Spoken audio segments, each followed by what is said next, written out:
General Bajwa ने इससे अपनी रिटायरमेंट से पहले अपनी नौकरी के दौरान सहाफियों से मुलाकात की, राइट, और तकरीबन 2 जर्नलिस्ट की मुलाकातें हुई, एक के बकौल की भी वो कोई 8 घंटे की मुलाकात। लेकिन मैं हैरान हूँ, मेरे मुल्क का आर्मी चीफ इतना फारिग है सियासत के लिए कि वो 8-8 घंटे निकाल सकता है।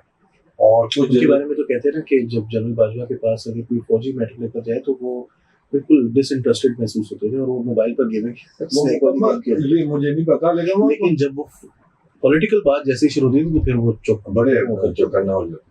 अच्छा, वो 4 घंटे 4.5 घंटे तो तकरीबन हर आदमी से मिले, ठीक, और वो फोन आता था कि जी जनरल साहब मिलना चाहते हैं। ये इलेक्शन से पहले की मुलाकात, और उसमें कुछ जर्नलिस्ट ने स्टोरियां भी की, उसमें उनका नाम कोट किया। उसमें उनके 3-4 चीजें थी जो उन्होंने हर किसी को सुनाई, और एनडीयू में आमिर मीर और वो आसमा शराजी साहब, सारे लोग, नसीम ज़ारा, तो वही बातें उन्होंने उस वक्त भी की।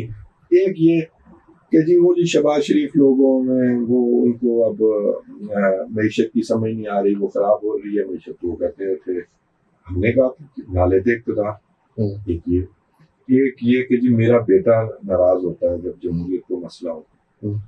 अच्छा, तीसरा उनका ये होता था कि किसी ने सवाल किया कि जनरल साहब आपको तो उसने इमरान खान ने बैठे बैठे हीरो से विलन बना दिया, तो वो कहते थे कि भी मेरे पास काश 6 महीने और होते तो मैं फिर देख लेता, 10 दिन, ठीक है। और दूसरा वो इंडिया के रिलेशंस पे बात करते थे कि आप बातें करते हैं ये कश्मीर की, ये कागजी बातें हैं, ये हम जट लोग हैं, 1 एकड़ भी किसी के पे कब्जा कर लें या हो जाए, कौन देता होता है, वो हमें कश्मीर देगा। और ये जी मोदी जो है, ये हम तो लेके आने के लिए तैयार थे, इमरान खान लास्ट मिनट पे फिर भाग गए।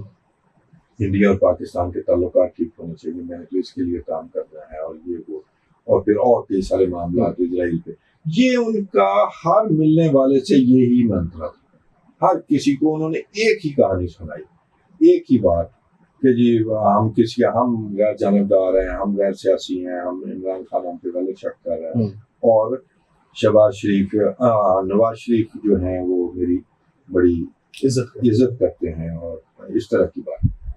तो इज्जत तो खैर उन्होंने किसी की नहीं छोड़ी। वो मुझे ख्वाजा आसिफ की बात याद आ गई, वो गुजरांवाला जलसे के बाद इनके ससुर जो है ना, तो उन्होंने कहा कि ये जी वो मैंने कह दिया है उसे, कभी ख्वाजा आसिफ जो है ना वो नवाज शरीफ के खिलाफ बयान देंगे उनकी तकरीर के बाद।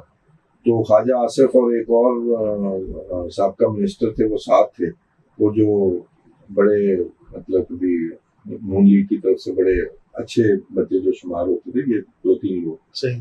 ख्वाजा साहब ने कहा चलें आप छोड़ें, आप एक तो आप फौरन पहुंच जाते हैं। तो ख्वाजा साहब ने कहा नहीं जी मेरा तो ऐसा कोई इरादा नहीं, और आप देखें उसी ख्वाजा आसिफ को फिर जब उन्होंने कहा अच्छा नहीं इरादा तो कोई बात नहीं, फिर ख्वाजा आसिफ अंदर हो गए, तो वो उसकी ना की सजा, मतलब इतना मतलब टेम्परामेंट था, इतना ताकत का, इतनी रौनक थी। और उसके बाद अब मुझे बताएं एक बंदा, और हाँ 5वीं बात ये, मैंने एक्सटेंशन नहीं लेनी, मैं तो पहले भी नहीं लेना चाहता, ये तो मेरा आपको याद होगा वो ऐसे ही कहते थे, ठीक। अच्छा, फिर आपने वो बैनर भी लगवाते थे, हाँ जी, जाने की बातें जाने का। अब एक बंदा एक्सटेंशन नहीं लेना चाह रहा, वो घर जा रहा है 2 महीने बाद, यार आप साथियों से मुलाकातें क्यों कर रहे हैं? अमेरिका क्यों जा रहे हैं? अमेरिका तो उसके बाद जाना हुआ ना जी।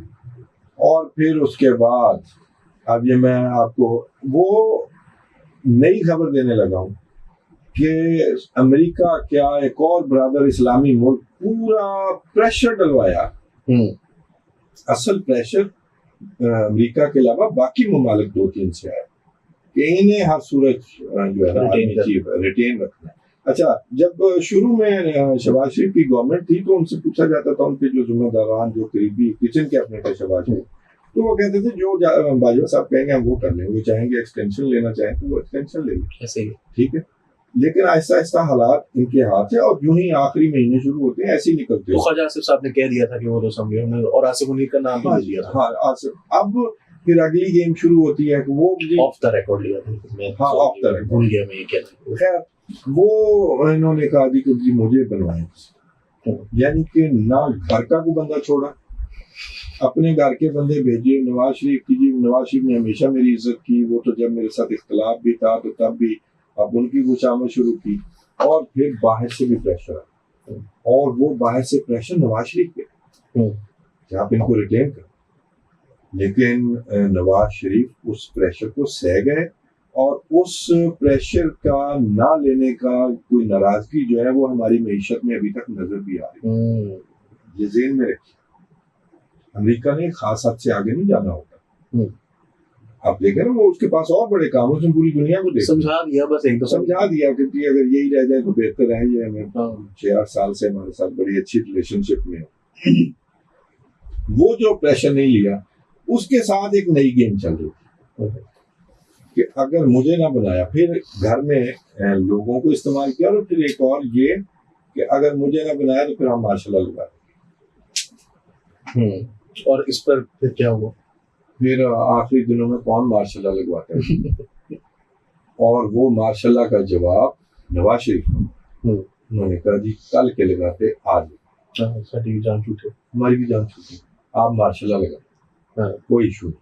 अब मार्शल इन दिनों में कोई नहीं लगा सकता होता, इन दिनों में और इस मईशत में, और साथ कोई जंग भी ना हो तो सुकून के दिनों में। फिर अब एक और परेशानी हो गई कि जनरल आसिम मुनीर को चीफ ना बना दिया जाए, तो इतनी गंदा खेल शुरू किया गया। तो वो शॉर्ट कोर्स के हैं, OTS के, मंगला से तहसील हैं, और बाकी काकूल वाले। कभी फिर तीसरी ऑप्शन उनकी जो थी वो ये थी कि भी अगर मैं नहीं तो ये बंदे जो हैं ये बनने चाहिए, ये बंदा नहीं बनना चाहिए। अब ये किसको फेवर कर रहे हैं? अब इमरान को समझ नहीं आ रही थी, इमरान को तो मैसेज भी भेजे जा रहे थे कि सुकून करें, लेकिन ये डट गए। और वो जिस तरह वो कोरोना भी हो गया, आपको पता है शहबाज शरीफ को, वो मतलब इटली चले गए, जान छूटे, इतना प्रेशर, इतने लोग उनको मिन्नतें करने वाले, और इधर धमकी माशाल्लाह लग जाएगा अगर फिर ऐसे होगा तो हमने मुल्क तो नहीं जाने देना, मईशत संभालनी, यही मईशत का ही होता था। वो खैर बाजवा साहब चले। उसके बाद जो उन्होंने उस दिन स्टिक का, वो जो हमने एक बहुत बड़ी फंक्शन ही बना लिया है, वो दुनिया में कहीं नहीं होता। वो उस दिन बाजवा साहब, अच्छा मैंने एक इंडिया की एक आर्मी चीफ की जो यही स्टिक पासिंग ऑन सेरेमनी है, वो मैंने देखी, उसकी एक तस्वीर। मैंने ये होता है कि जिस तरह मैं और आप बैठे हैं ना, आपने मुझे स्टिक दे दी, बस अल्लाह लखैर। अच्छा फिर तमाशा भी लगता है हमारा। इधर तो वो जैसे जनरल परवेज मुशर्रफ जनरल कियानी को दे रहे थे, तो वो भी तमाशा लगा कि यार क्या मरने लगे हैं, मरने वाला, और वही हालत। तो कैसे? हाँ जी, जनरल बाजवा की भी वही हालत, वो एक टांग, आप गौर करें, जनरल बाजवा की एक टांग घसीट के, मैं बड़ा परेशान हुआ था उस दिन उनकी सेहत के बारे में। और अभी भी उनका दुबई वाला क्लिप भी आया, तो उसमें भी वो अजीब तरीके से थोड़ा सा चल रहे हैं, जो बड़े डिस्टर्ब नजर आए। तो डिस्टर्ब ज़ाहिर है, ताकत से उतरना आपको नहीं पता है, सारी दुनिया मुझे पड़ जाएगी। जैसे हम भी अब उनके बारे में बात कर रहे हैं, शायद हम हौसला पहले ना करते, खबरें तो पहले से थी, नया दौर पर तो कुछ भी कह दिया। ये तो बिल्कुल ठीक बात है। खैर वो चले गए। उसके बाद उन्होंने इमरान खान को परवेज इलाही के थ्रू मैसेज भेजने शुरू किए कि मैं तो तुम्हारे हक में था, मैं फलाना था। फिर उन्होंने एक ब्लैकमेलिंग की टैक्टिक्स यूज किए, उन्होंने जावेद चौधरी और कई लोगों से मुलाकातें की, और अपने मंसूर अली खान और भी कई लोग हैं, मैं कई लोगोों का नाम, फिर उनसे दोबारा से मुलाकात, और फिर उन्हें बताया कि जी मैं ये कर सकता हूँ। फिर उसमें ऑडियो टेप शुरू हो गई। ऑडियो टेप तो उनकी खैर सर्विस के दौरान इस्तेमाल कर, और वो इस्तेमाल एज अ वेपन, कभी मैं उसको थ्रेट करूँ। इमरान अपनी ऑडियो से बहुत डरता है, इसमें कोई शक नहीं, और वीडियो से तो बेताशा डरेगा। और ऑडियो के बाद वो वैसे उसने मैनेज बहुत अच्छा किया। उसने जो परसेप्शन ये थी कि मुझे कोई फर्क नहीं पड़ता, जैसे अभी कुछ दिन पहले बयान दिया, हालांकि वो सबसे ज्यादा इस बात से डरता है क्योंकि बहुत सारे नाजुक मामला हैं, तो कभी मेरी ऑडियोज ना आ जाएं या वीडियोज ना आ जाए, लेकिन वो शो यही करेगा कि भी मुझे कोई फर्क नहीं, मेरे वोटर को कोई फर्क नहीं पड़ता। ऐसे होता नहीं है, और दो आप इस पर भी हम एक जो है वो प्रोग्राम करेंगे।